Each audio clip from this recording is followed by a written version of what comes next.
with our discussion about the objectives of monetary policy. We already talked about the objectives of the central bank, that they want to maintain price stability and they want to maintain a stable financial system. So, there are two ways of maintaining the price stability. Either you directly target your inflation, and many countries usually try to control it at 2. There's a very nice exhibit in your curriculum. I'm not giving that here in the slides, but if you're interested, you can refer to that exhibit in your curriculum, which shows all the different countries, a lot of different countries, and their inflation targets. Most are between 2 and 3%. The other thing which some countries can do is that instead of targeting an inflation rate, they target an exchange rate. And think of countries like Saudi Arabia or the United Arab Emirates. I'm going to be giving you the example of Brazil. What countries like Saudi Arabia have done, that they have linked their local currency to the US dollar. The UAE has done it for 3.6725 dirhams, Arab Emirate dirham, to 1 US dollar. And what that means is that if you will link your exchange rate, you are importing the inflation of the US. You're importing the monetary policy of the US. So there are two, and whatever the US is then setting their inflation target then becomes your target as well. So that is also a very good strategy to do, but it's a very expensive strategy, and only people who can afford to do that strategy will be able to do it, because you need to have a lot of US dollars in your reserves to be able to do that. And we're going to talk about it in detail when we get to this second part of exchange rate targeting. But first, we will talk about countries like the US or the UK or Japan or the Eurozone, how they are targeting and trying to keep their inflation at 2%. Then we will talk about what are the issues in this whole monetary policy, whether you want it to be contractionary or expansionary, what are the limitations. And also, you have to consider what is the reason that inflation is up. Is it demand pull inflation, which is a healthy thing, that demand is so good in the economy that prices are going up, or is it cost push, which is not so healthy? And naturally, this is not something you can control by increasing interest rates. Because as you saw in the previous video, that if you increase interest rates and you bring down aggregate demand, then your inflation can be tamed. But if the inflation is not because of higher demand, it is because of an increase in your cost, because let's say oil prices have gone up, and because of external factors, then you cannot reduce your demand to tame inflation. So finally, again, we will talk about the limitations again of monetary policy and close this learning module. So, coming to the inflation targeting discussion, as I said, US, UK, Eurozone, they are mostly targeting between 2 to 3% of in inflation. Now, one thing I really want to talk about, which is a difference between the US and the UK, is that the Federal Reserve in the US versus the Bank of England in the UK. And for those of you who are interested in this, you can even go to the respective websites of the Federal Reserve and the Bank of England and do some more research on this. See, there is two things that the Federal Reserve or the Bank of England will need to do. Number one, what is the target that is set for them? Is it 2%? What is the target that is set for them? Is it to maintain inflation at 2%? And then number two, operationally, how do they do it? right? Operationally, are they going to do open market operations? Are they going to increase or reduce the policy rate? Are they going to adjust the reserve ratio? Because we saw in the previous video that there are multiple tools that the central bank can use to try and tame inflation. They can do open market operations, they can change the reserve ratio requirements, they can change the policy rate. So operationally, what tools are they going to use? Now, there is a government in each of these countries, right? The Congress in the US or the Parliament in the UK. So how much of an influence does the government have on the central bank? Can they choose what the target should be? Can they choose how they should conduct these operations, either through open market operations or the reserve ratio or the policy rate, right? So in the US, actually, the government can do neither. And in the UK, operationally, it cannot interfere with the Bank of England. However, as far as the target setting is concerned, the UK Parliament does get involved with the mandate setting of the Bank of England. In the US, even the target setting is not done by the government. The Federal Reserve is autonomous or independent, not only operationally, but also in terms of the target setting, right? And they monitor a lot of different indicators, economic indicators, and based on that, they will set your targets. So the success of inflation targeting depends on these three factors. The first one being the independence of the central bank. It should be autonomous. It should be free from political interference. And as I just discussed, this degree of independence varies across economies. US is very good. UK is also good, but not it's not target independent. It is operationally independent, but it is not target independent. US is both target independent and operationally independent. Second is credibility, that whatever the central bank shares, and rather actually let me first talk about transparency, then I will move to credibility. Transparency is whenever the central bank is having its meetings, is it giving something which we practically call forward guidance? Very, very important. Whenever their FOMC is meeting, and in those minutes of the meeting, what is the forward guidance they are providing? Are they telling you what they are thinking? What is their plan? And then comes the credibility, that do they really follow through with what they have stated in their intentions, in their forward guidance? Because the central bank alone cannot control inflation. They can influence the money supply to some extent. They can influence the policy rate. But it is the banks, it is the financial sector that is in the middle for the transmission. And as we have discussed in the previous video, that the transmission mechanism goes from the central bank to the banks and then to the economy. So it's very important that the banks are on board and they believe in your transparency and your credibility as a central bank. So how does this whole inflation targeting framework happen? What are the other features? There are a lot of economic and financial indicators, such as consumer sentiment, right?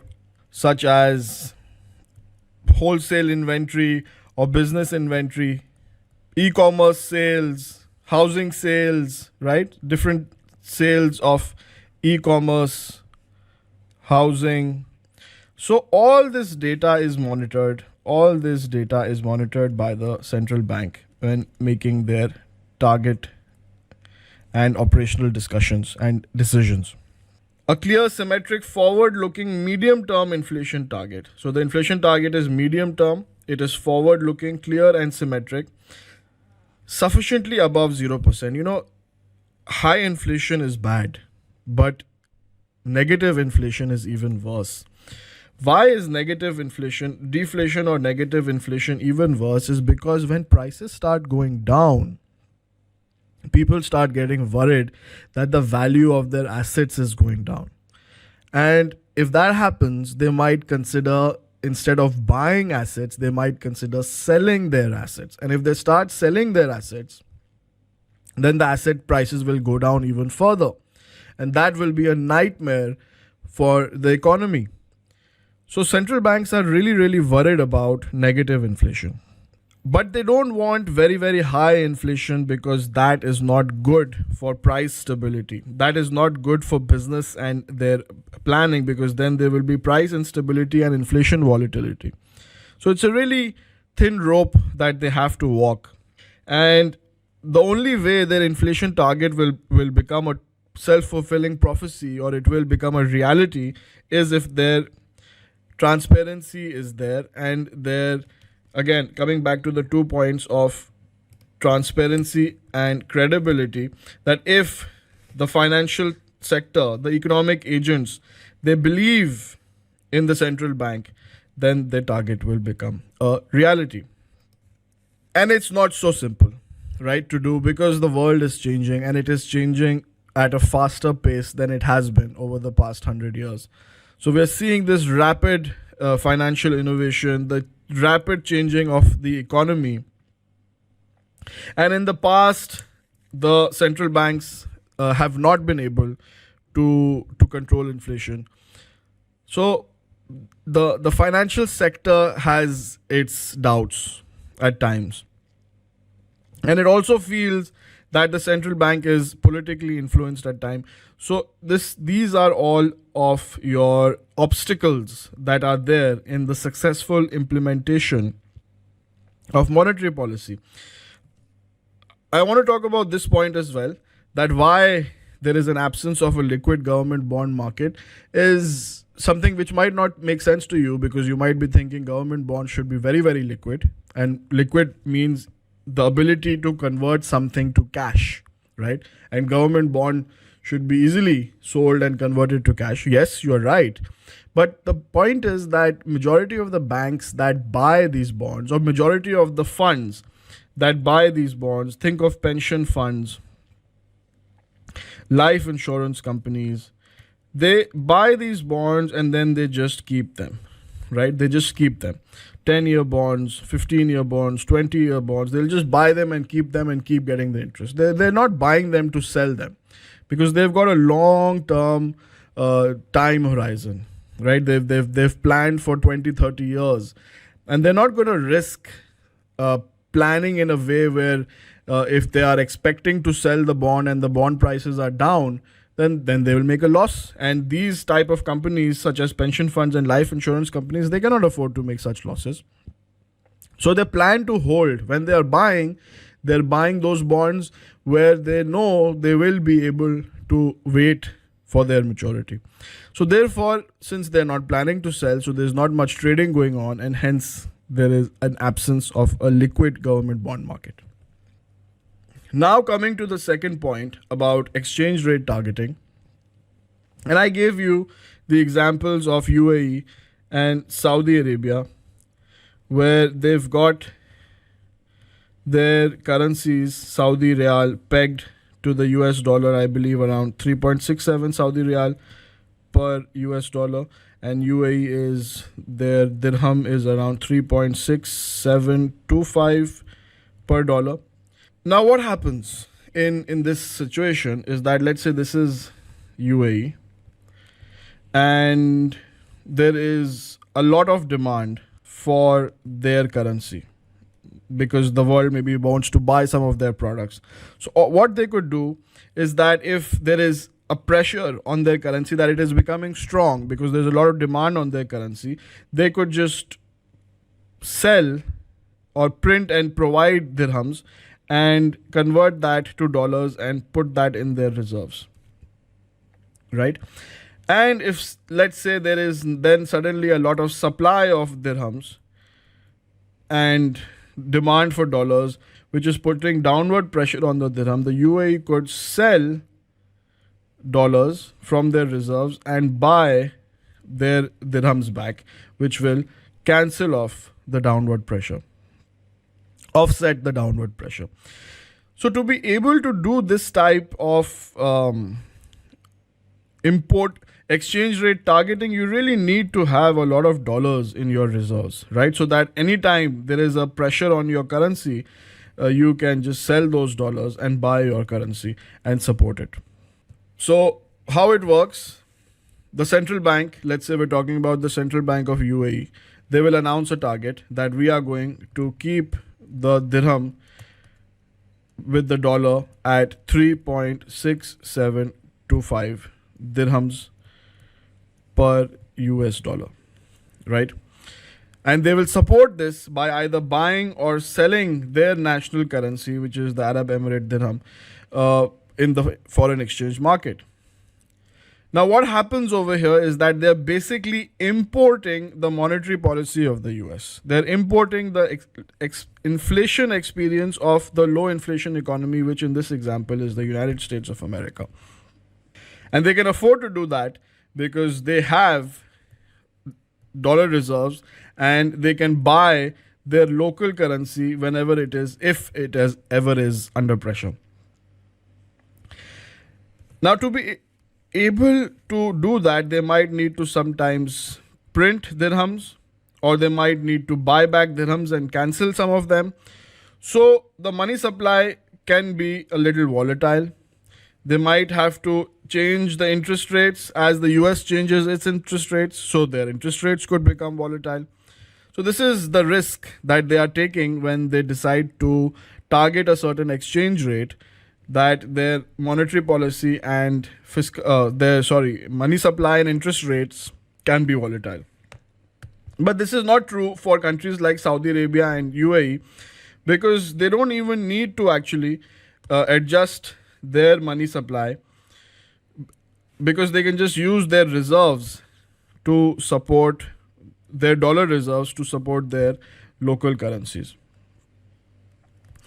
But I'm going to give you an example of Brazil, which obviously doesn't have as much dollar reserves to be able to support its currency, which is the real. That means Brazil would have to print real or cancel reals and provide dollars from their reserves, or otherwise they might have to increase their local interest rates. They might have to increase their domestic interest rates to attract investors to come and buy their reals to support it. And there's a very famous story about the British pound. There was this situation where there was a lot of pressure on the pound, and the Bank of England was trying to increase the interest rate to attract European and American investors to come and buy the pound and invest in the pound to earn the higher interest rate, but they were not able to do so, and the pound crashed. There is this investor, George Soros, that actually made more than $1 billion approximately profit in one day. This is the highest intraday profit in any trade till today, I believe. $1 billion in one day by shorting the pound. And this person is known as the man who broke the Bank of England. So if, let's say, you are trying to control your exchange rate, it's easier said than done.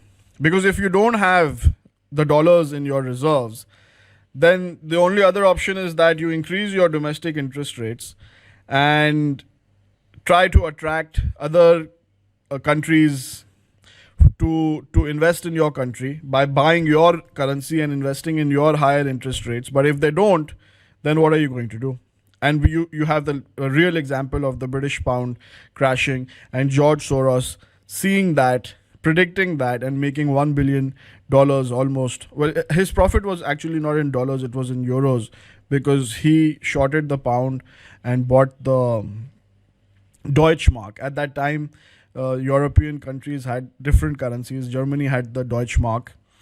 So anyways, if you're interested, you can look into that story.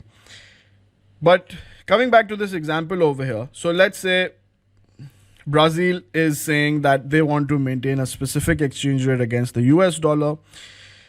But let's say that Brazil, being a developing economy, faces volatile inflation. Their inflation is higher than the US and their currency starts falling because of so many different reasons, that maybe they are printing a lot of their currency. There is more demand for the US dollar. So even people from Brazil might be selling reals and converting into dollars. There might be a lot of flow from Brazil to the US, right? And what then the Brazilian government might have to do to arrest this fall of its currency, that it would use its dollar reserves to buy reals and support the Brazilian real. This would obviously then restrict the money supply, because the supply of reals will go down. How? They will buy the reals and cancel them, right? So supply of the reals will go down, and they will go, basically they are going for a contractionary monetary policy, which means money supply going down, interest rates going up. Why they will do this is to support their currency. And it might even happen, so the real will appreciate, and then if it does appreciate to that level where they could then sell reals and then buy USD, which would mean going for a selling real, means then they will probably have to go for an expansionary monetary policy. And all of this is going to be volatile because the money supply sometimes is going down, then sometimes it is going to go up. Interest rates will be going up, then they might have to go down later. So all of this becomes very volatile if you're trying to have a exchange rate target. So if you're completely pegging your rate, right, that for example, like your Saudi Arabia and your UAE, that the rate is fixed, it's pegged 3.67, 3.6725 in the case of UAE, and I believe around 3.75 for Saudi. Or you could have a situation like Panama, which doesn't even have its own currency. They just use the US dollar as their currency. So that is called dollarization. So what you're basically doing when you are pegging your currency against the US dollar is that you are importing the monetary policy of the other country, which means you're not going to have your own independent monetary policy. It is not going to be independent. And therefore, you cannot have your monetary policy for controlling your domestic inflation. And your domestic inflation is actually going to be imported.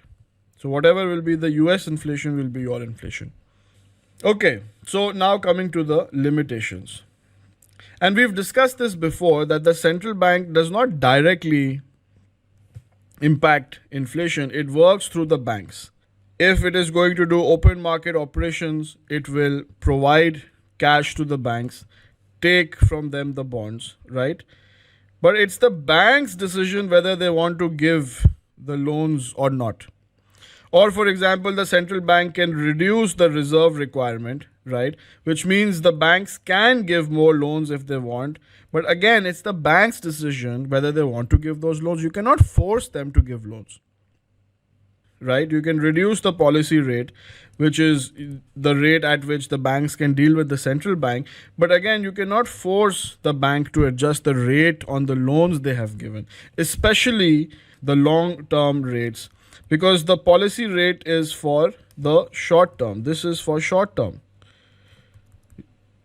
Usually the open market operations are for T-bills, which mature within 1 year. So it's very hard for the central banks to control liquidity by adjusting policy rates. But that's the tool that they have. That is the tool that they have, that they can control liquidity by adjusting policy rates. Yes, the limitations are there, but this is the tool that they have. Now, I want to also talk about one thing, which is policy rate changes versus printing of money and just doing open market operations where you give the bank the money, the freshly printed dollars, and you buy back the bonds. Now, this should be your first priority, which is trying to control the situation through adjusting of the policy rate, right? Only when your policy rate is so down, it is close to 0% that you can't reduce it further, should you then go for printing of the money. Why? Because when you print money, it's unfair for all the people who have earned that money with hard work, right? Why? Because when you will print money, definitely there is going to be an impact on inflation, which means prices of goods will be pushed upwards. And why that happens is because, let's say there is a certain gross domestic product, let's say that is $20 trillion. So the US produces goods and services worth $20 trillion, and the money supply, let's just say for simplicity that it is also $20 trillion. It's not, it's around 9 trillion, but I'm just keeping it simple that the money in the system is also 20 trillion and the goods and services are also 20 trillion. But if the money supply grows to, let's say, 21 trillion, but the goods have not increased that much, so naturally the price per good will go up and everything will become expensive. And if you have $100 and you were going to have a dinner with your family, but that dinner now costs, let's say, $105, so how are you going to afford it? So it's unfair for you. So that's why printing of money should not be the first priority. The central bank should try and control the situation with policy rate, but if they've already reduced it to zero in times of recession, when the economy is down and they need to pump it up, but already they have reduced the interest rate to zero, what else can they do? They can't reduce it further, right? So what they will do is they will then go for the printing of the money, and there is a new name for that which is called quantitative easing since the global financial crisis, and we'll talk about quantitative easing as well. But first, let's talk about the interest rate or the policy rate. So if you are at the business cycle where you are at a peak, right?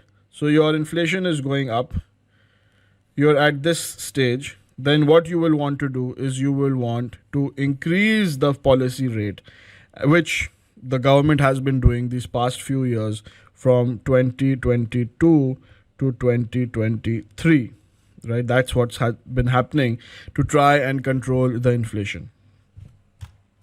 The other thing is that if, let's say, you are then going in a slump, you're going here, and then you want to support the economy, then you will want to reduce the interest rate, and that will initially help you in expanding the real economy. But remember how I told you that monetary policy is like a string.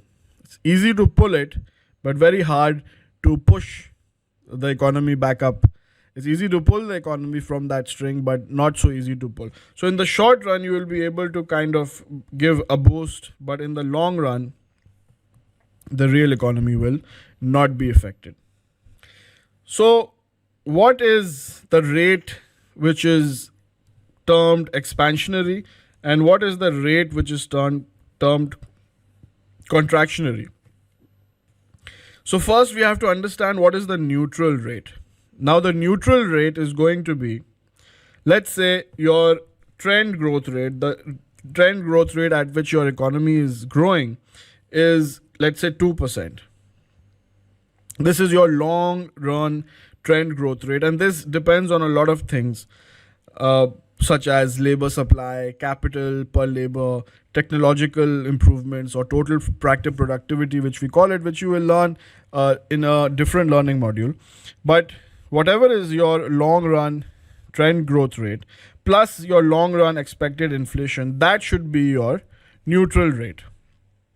And if your policy rate is greater than your neutral rate, then we will say that you are trying to pull down the economy because you want to slow it down. And if your policy rate is less than your neutral rate, then we will say you're trying to have a expansionary monetary policy to support the economy. right? So let's look at an example. If your trend growth rate is 3, your inflation target for long term is 2, then your neutral rate is 5. And if policy rate is above 5, then it's contractionary. If it is below 5, then it will be expansionary. Now, remember I told you that it's very important to know why inflation is up. If inflation is going up, is it because a lot of people are happy and they are buying and demand is good, and that's why prices are up? So it's very easy to control demand. You can pull the string, right? And we already discussed how that transmission works, by how you can increase your interest rate and reduce demand, and then obviously reduce your inflation. So we already know how that works. But if the prices are going up because the cost of production is going up, then there's no point of pulling down demand, because that's just going to further increase the unemployment. That already the supply is. So think about it this way. This is your aggregate demand and this is your aggregate supply. If the cost has gone up, so your supply shifts to the left. If you will this is your new aggregate supply. And if you will further pull the demand down, this is your new aggregate demand. And what will happen is that from this level of output, you're just going to pull the economy to a lower level of output. And that will mean that unemployment will go up. So, what is the balance that we need to have? What is the delicate nature of this monetary policy that we need to understand? That just because the monetary authority wills something, just because they want something, doesn't mean that they will be able to do it, right? They cannot force the banks to give out the loans to people, right? They cannot control the amount of money households and corporations, first of all, deposit in the bank, or how much these banks loan out to other households and corporations, right? You, as a central bank, you can reduce the reserve requirement, but you cannot force the banks to give out loans and increase and expand credit. You can reduce or increase the policy rate, and that will have an impact on the short-term rates. But again, long-term rates are going to be hard to control, not easy to control, and they depend on future expectations, which again comes back to the transparency and credibility of the central bank, which is very, very important. And as I was telling you, that if, let's say, the economy is going through a bad time, which it was in the global financial crisis, right? And the interest rates, if already you take them to zero, what else can you do? Can you reduce it from even lower than zero? Can you take it negative? Theoretically, you can. But how negative are you going to take it? There's not much room for the central bank to reduce the interest rate. So the only thing they have then is that they can print money. And there is this new term that was there after the global financial crisis called quantitative easing. And this is done digitally, of course, electronically, that they would then buy those bonds from the banks and increase the money supply in the system and try and then, of course, push the banks to give out credit and expand the credit loans in the economy.